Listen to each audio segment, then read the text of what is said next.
Hey, if you want to get straight into the meat of this video, well, there is no meat. However, if you want to skip to the cauliflower chicken recipe, then go here. But for those of you who want to know the shocking truth of what the USDA is doing to your chicken, then stick around. Hey, I'm your host, Shelly Wellness. I'm on this journey to elevate our consciousness around food, and I invite you to join me. On this channel, I'll share recipes created with mindfulness, rooted in wellness. Welcome to the Mindful Plate. So when I'm not filming YouTube videos, I teach a course at the School of Mindful Nutrition. And in my course, students learn how to transition to a plant-based diet through mindful eating, in addition to focusing on culturally relevant recipes like the one we're going to make today. And we also study how food production and mindfulness can shift eating habits. One of the ways I stay up to date on what's happening in our food system is by reading The Counter, an independent food journal and newsroom that reports on the forces that shape how and what we eat. This is not an ad, just my truth. In a recent article, they shared that the Department of Agriculture approved of a petition by the National Chicken Council to allow slaughterhouses to simply cut off tumors while continuing to process the rest of an affected bird. That's right. It's quite possible that the chicken in your freezer or fridge had cancer, and you'd never know. Part of mindful eating is considering the process and the journey that your food takes before it gets to you, you guys. And would you want to eat a cancerous chicken? Or a sick pig, or a diseased cow? If you don't really care and you think that the heat will cook it out, then you're on the wrong channel. But if your answer is no, you would not want to eat that, then stick with me. I loved eating chicken wings. They were the perfect finger food with just enough meat to bone ratio. But once I became a mindful eater and started considering the journey of the chicken from the farm to the plate, and from the plate into my person, that's when things started to shift. But you know what didn't shift? My desire for chicken wings. So that's when these buffalo cauliflower wings began to make my taste buds sing. Let's get into it. Let me show you how it's made. So to start, we're going to need seasoning. Now you want to think about how you want this to taste. And I want this to taste like a well-seasoned piece of fried chicken. The best tasting fried chicken I ever had was prepared by a Haitian chef for two reasons. One, the quality of the chicken was impeccable, and the blend of flavors in the seasoning.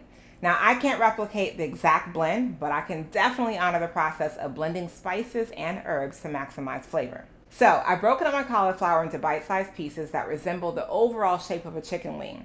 Now, for those of you who are transitioning from a meat-eating diet to a more plant-based diet, this will help trick the brain visually. Remember, we eat with our eyes as well. So now that I have my broken cauliflower, I'm going to add a generous drizzle of garlic-flavored olive oil, followed by all my spices. Cayenne pepper for a bit of kick. Adobo for all-purpose seasoning. Curry powder, because I always add just a little bit of this whenever I used to cook meat. Cumin coriander blend, because I love how this deepens and brightens the flavor, and I want that in every bite. Some shawarma spice, because if you live in New York, you know those food trucks will always have you craving it. Levi Roots Caribbean seasoning, because this brother has brought the quintessential taste of a Caribbean kitchen into one container, and I am here for it. A Louisiana style vinegar pepper hot sauce, because this is a buffalo wing recipe and we don't want to overpower it with a Caribbean African Scotch bonnet mouth mashup type of heat. So Louisiana style. Pick a pepper sauce, because this deepens the meaty flavor.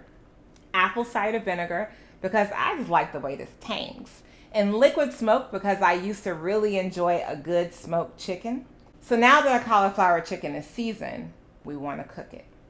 To start, I'm going to roast this in the oven for 10 to 15 minutes so that it can crisp up and have a texture that is similar to a bite of chicken wings. Once the outside is crisp, I need this to cook some without drying. At this stage, I remove the cauliflower and I taste it. What's it like? Does the bite taste the way I want it to? If not, if it's too hard for my liking, well, I know it isn't chicken, but we want it to bite like it is. So I'm going to let some steam soften it by wrapping it inside some parchment paper and then covering it in foil and placing it back in the oven for another 15 to 20 minutes. And then once it comes out, you want to test to see if it has the texture of the cauliflower that you want. Now, once the texture is complete, remove this from the oven and set aside. Now it's time to prep your wet and your dry batter. For the wet batter, we're using chickpea flour, also known as besan flour. This adds protein to the dish, and it gives a chewier mouthfeel. because I don't believe in dipping anything in plain flour. You know I'm going to add some more seasoning to this. So I'm just going to echo some of the flavors in the cauliflower that I want to amplify. Pick a pepper with a bit of hot sauce, some liquid smoke, apple cider vinegar. There's no recipe for this, y'all. It's just a vibe. Trust your taste buds. Add some of this and some of that until you like it. Now at this point, you might be thinking, Shelly, that's a lot of seasoning. Isn't it going to be overpowered? And my answer to that is, have you ever tasted cauliflower? It's the plainest thing ever. Trust me, we want this to taste like chicken. So we're going to go in so that our taste buds can sing. For the dry batter, I'm going to focus on ingredients that will give it the final crisp I desire. I'm using equal parts almond flour, all-purpose flour, and arrowroot flour with a bit of smoked paprika. And now that my batters are complete, it's time to dip and fry, starting with the wet and ending with the dry.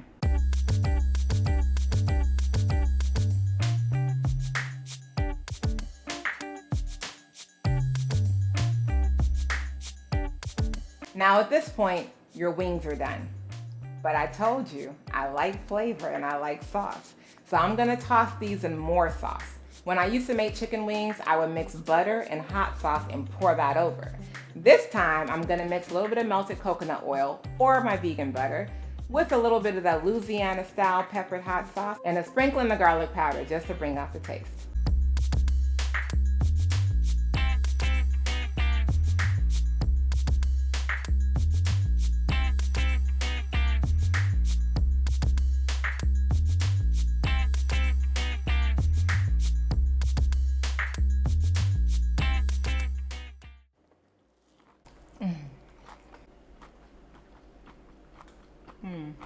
That's so good.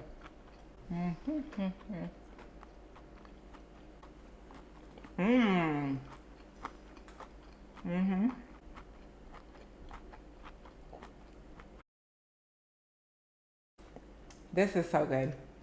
Wow.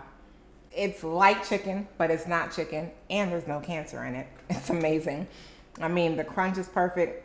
And you can mix this up. I use buffalo style seasoning, but you could use jerk seasoning. You could use whatever you want. It's so good, y'all. Like, I just want to keep eating this. If you like today's recipe, hit the like button. And if you're interested in cooking where recipes are a guide, ingredients are intuitive, process is present, and food is always delicious, then click the link in the description to sign up for our newsletter, and I will see you in your inbox with the recipe and more.